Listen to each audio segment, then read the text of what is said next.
Cherokee Bill, originally named Crawford Goldsby, was born on February 8, 1876, in Fort Concho, Texas.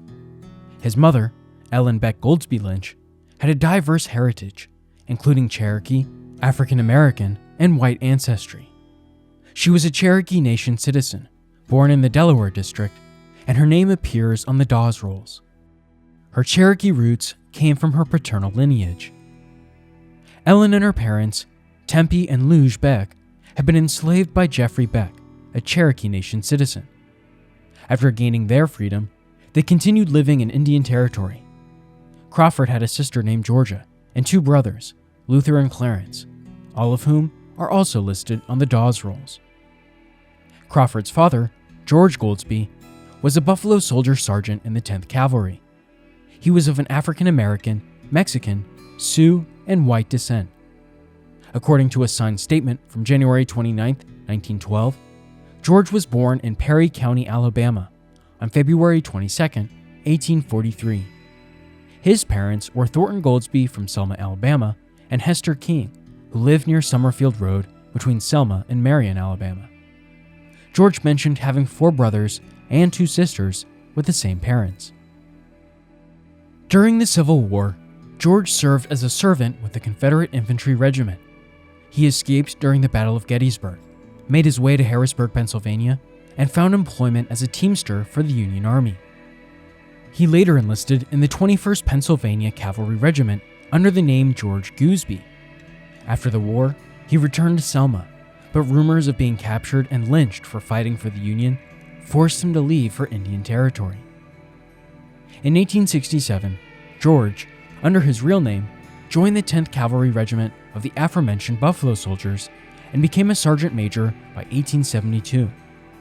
After his initial 5-year enlistment ended, he re-enlisted and became the first sergeant of Company D, 10th Cavalry.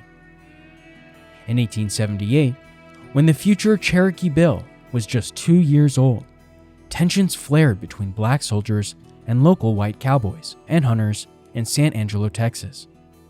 The conflict reached its peak in a place of business called Moore's Saloon, where this group of cowboys and hunters humiliated a Company D sergeant by tearing the chevrons off his sleeves and the stripes off his pants. The sergeant returned to the fort, gathered some fellow soldiers, armed themselves with carbines, and went back to the saloon. A fierce gunfight ensued, resulting in the death of 1 hunter and injuries to 2 others. The other side also saw 1 death, along with 1 critical injury. Captain G.W. Arrington of the Texas Rangers, along with his men, went to Fort Concho to arrest George Goldsby, accusing him of providing the sergeants with guns and ammunition. However, Colonel Benjamin Grierson, the fort's commander, disputed the Rangers' authority on federal property. Realizing that the Army couldn't protect him off the post, George Goldsby went AWOL and fled west to the Indian Territory again. After this incident, Ellen Beck Goldsby moved her family to Fort Gibson, Indian Territory, leaving her son Crawford in the care of an elderly black woman named Auntie Amanda Foster. Foster looked after Crawford until he was 7 years old, after which he was sent to Cherokee, Kansas, to face the horrors of the Indian School, and later to the Catholic Indian School in Carlisle, Pennsylvania. When Crawford returned home, he found that his mother had found new love. On June 27, 1889, after leaving Fort Apache, Ellen married William Lynch in Kansas City, Missouri, and then moved to Fort Gibson. Lynch, originally from Waynesville, Ohio, was a private in K Troop 9th Cavalry and had previously served in H Troop 10th Cavalry. Ellen was the recognized laundress of the 10th Cavalry's D Troop, which provided her with rations, transportation, and quarters. She moved with the unit to various posts, including Fort Davis, Texas, and Fort Grant, Arizona, and stayed with them at Fort Apache, Arizona. Crawford and his stepfather, William Lynch, did not get along. Crawford began to mix with shady folk, get drunk, and fight any authority figure he could challenge. By the age of 15, he had moved in with his sister and her husband, Mose Brown, near Nowata, Oklahoma. However, he and Mose, of course, did not get along, so Crawford soon left and returned to Fort Gibson. There, he lived with a man named Bud Buffington, and took on various gigs to scrounge up enough cash to get by.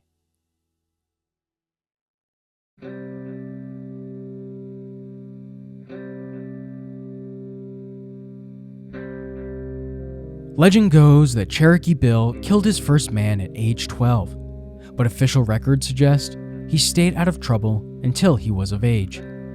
According to the National Park Service, on September 29, 1893, Bill got into a fight at a harvest dance with Jake Lewis, an African-American local who had physically assaulted him previously.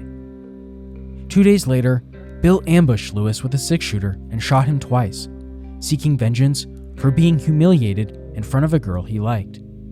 Although Lewis survived, Bill believed he had killed him and fled Fort Gibson, fearing punishment under Cherokee law, which would have likely actually resulted in less than a year in jail anyway.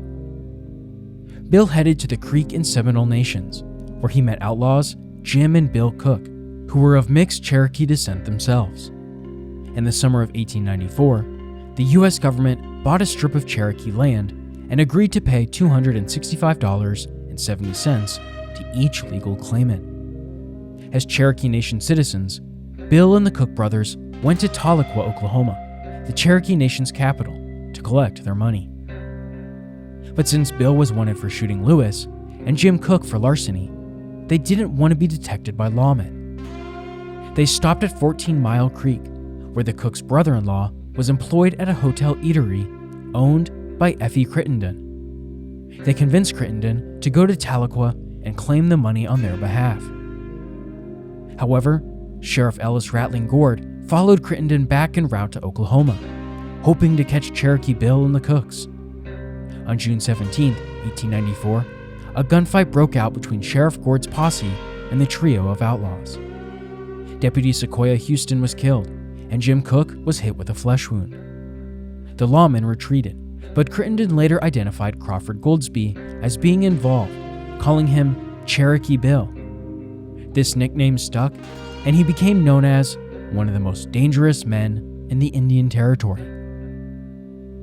In July 1894, the Cooks formed a gang called the Cook Gang, made up mostly of Cherokee freedmen, black men, and others of mixed heritage.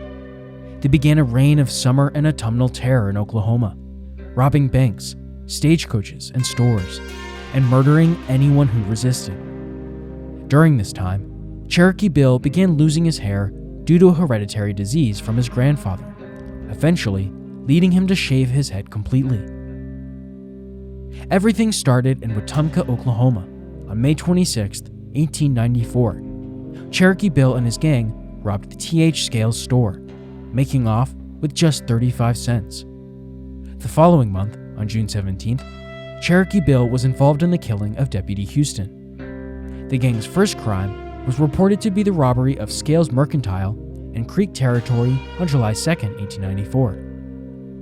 On Independence Day, during a confrontation at Fort Gibson, Oklahoma, Kansas and Arkansas Railroad brakeman Samuel Collins was fatally shot by Cherokee Bill after ejecting a drunkard attempting to steal a ride. Another man in the same car tried to flee and was also shot, dying later. According to an 1896 account, Collins succumbed to his injuries as well.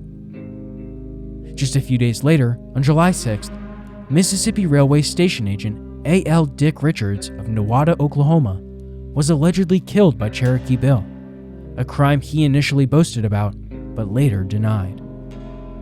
On July 14th, the gang robbed the Muskogee Fort Gibson stagecoach, and 2 days later, they robbed a Cherokee chief. On July 18th, Cherokee Bill and his gang held up a Wells Fargo Express Company train and a St. Louis and San Francisco train at Red Fork. By July 30th, they had robbed the Lincoln County Bank in Chandler, Oklahoma, escaping with $500 and killing a barber named J.B. Mitchell, who tried to warn the town about the gang. In September 1894, Bill shot and killed his brother-in-law, Joseph Mose Brown, over a dispute about hogs, or possibly because he believed Brown received an unfair share of the family estate. On September 14th, they robbed Parkinson's store in Okmulgee, Oklahoma. Further crimes included the robbery of an express office and depot in Chateau, Oklahoma on October 9th, and a train robbery in Corietta, Oklahoma on October 20th. On October 22nd, Bill and 3 others robbed the post office and Donaldson store in Watauga, Oklahoma. During a robbery at Shufelt & Son General Store on November 8th, Cherokee Bill shot and killed Ernest Melton, who had entered the store by chance. On December 23rd, Bill and his accomplice, Jim French, held up and robbed Nowata, Oklahoma station agent Bristow, stealing $190. The murder of Ernest Melton was particularly notorious, prompting authorities to offer a $250 bounty for each member of the Cook gang. This spurred a more intense manhunt, causing the gang to split up. While most members were captured or killed, Cherokee Bill managed to evade capture for a time. With a $1,300 reward on his head, some of his former bandit brothers agreed to help capture him. On January 31st, 1895, Bill was apprehended by Ike Rogers and Clint Scales in Nowata, Oklahoma, and taken to Fort Smith, Arkansas to await trial.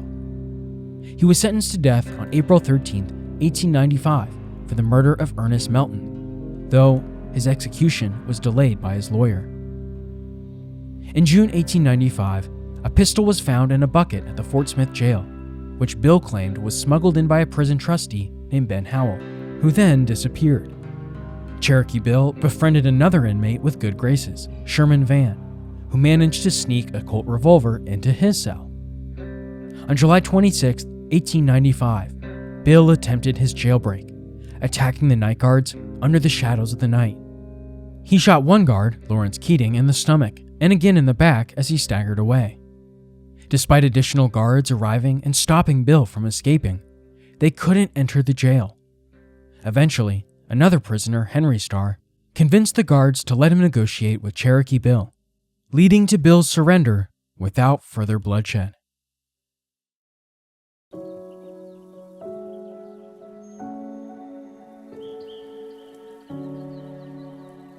The second trial of Cherokee Bill lasted just 3 days, ending with a guilty verdict. U.S. District Judge Isaac C. Parker, better known by his Old West moniker, Hanging Judge Parker, sentenced him to hang on September 10, 1895.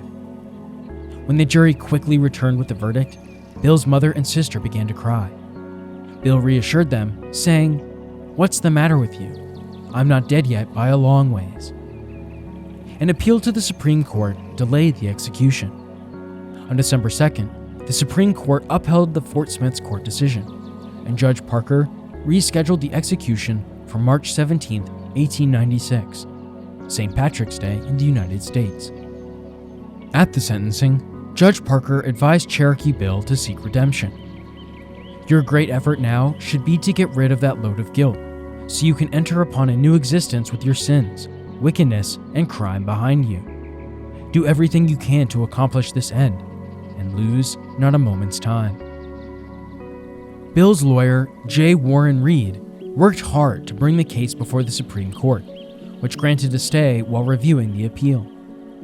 5 days before the execution, Bill began receiving spiritual guidance from Father Pius of Fort Smith's German Catholic Church, who met with him daily. On the morning of St. Paddy's Day, Bill woke up at 6 a.m., took a smoke break, and was reportedly in fine spirits, whistling to his heart's content and singing songs to anyone in earshot. He had breakfast sent to him by his mother, and at around 9:20 a.m., his mother and Auntie Amanda Foster visited him, followed by his final meeting with Father Pius. The hanging, originally scheduled for 11 a.m., was delayed until 2 p.m. so Bill's sister Georgia, arriving on an eastbound train, could see him one last time. The execution drew a crowd of up to 3,000 people, making travel into Fort Smith, Arkansas a chore. At 2 p.m., Bill was escorted to the gallows by 4 guards. He remarked, "This is about as good as a day to die as any." Seeing his mother in the crowd, he told her, "Mother, you ought not to have come up here." And she replied, "I can go wherever you go." Just before the trapdoor was released at 2:13 p.m., Bill said, "Goodbye, all you chums down that way." Some accounts report his final words as, "I came here to die, not make a speech." Regardless of what was said, the trapdoor opened, and his neck snapped instantly. 12 minutes passed by before the corpse was untied from the noose and placed in a coffin. And the coffin was taken to the Missouri Pacific Depot, and Bill's mother and sister accompanied his body to Fort Gibson, Oklahoma, to witness his final burial at the Cherokee National Cemetery. When looking back at the legend of Cherokee Bill, one of the most fascinating details were the many superstitions surrounding Cherokee Bill and the number 13. The author S.W. Harmon noted the strange coincidences in 1898. Goldsby was found guilty in 13 minutes, allegedly killed 13 people, had a $1,300 bounty on his head, and was sentenced to die on April 13th. He also attempted to escape from jail on July 26th, which is 13 times 2. Judge Parker took 13 minutes to charge the jury in the second murder case. The trial took 13 hours, and the jury deliberated for 13 minutes. And the jury foreman boarded at house number 313. The jury and its foreman, along with 13 prosecution witnesses, added to the number's coincidental appearance. Despite these superstitions, Cherokee Bill's fate was shaped by his troubled, traumatic childhood and defiant, delirious nature, leading him to become one of the most notorious outlaws of Old West lore.